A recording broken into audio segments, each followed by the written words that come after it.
Assalamualaikum warahmatullahi wabarakatuh. Perkenalkan, nama saya Vita Salfa Azara. Saya dari kelompok 14 10P.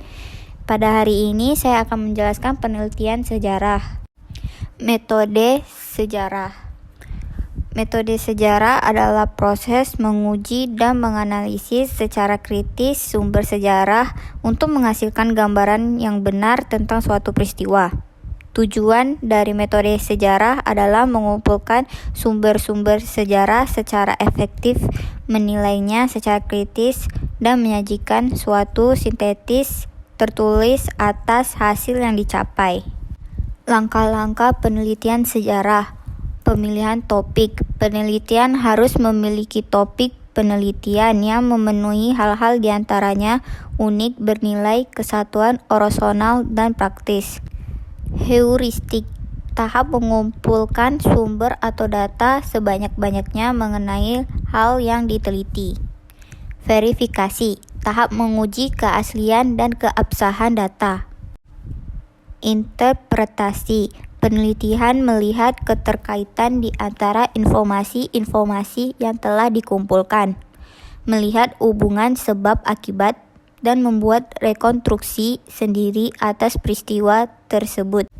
Historiografi, proses penulisan sejarah yang telah melalui proses pengumpulan fakta, verifikasi, dan interpretasi yang disajikan dalam bentuk tulisan yang logis, sistematis, dan bermakna.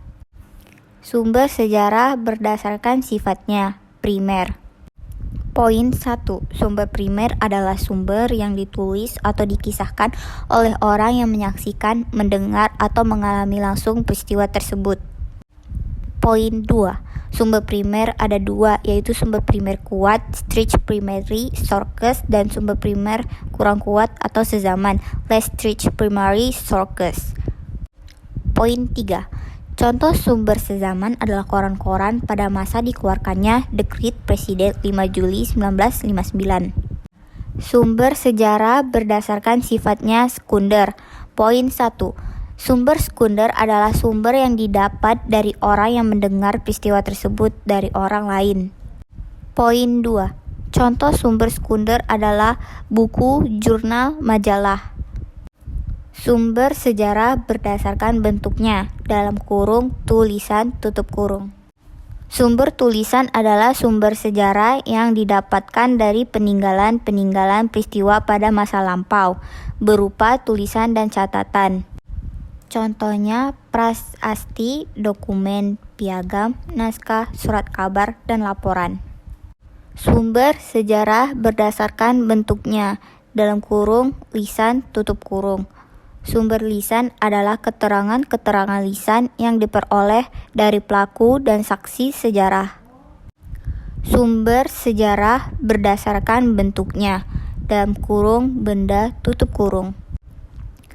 Sumber benda adalah sumber berbentuk artefak dan fosil atau hasil-hasil budaya yang ditemukan di suatu tempat.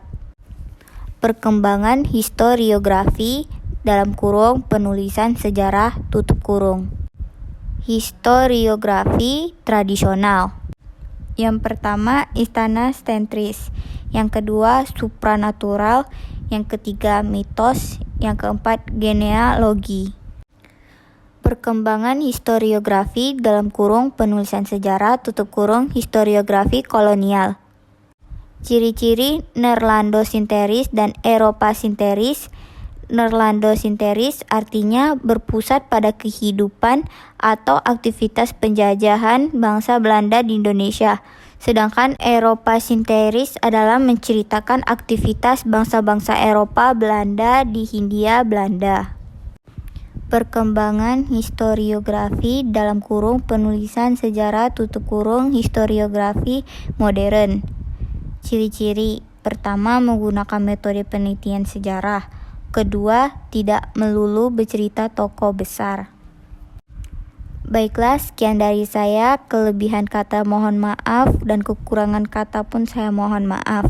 Wassalamualaikum warahmatullahi wabarakatuh.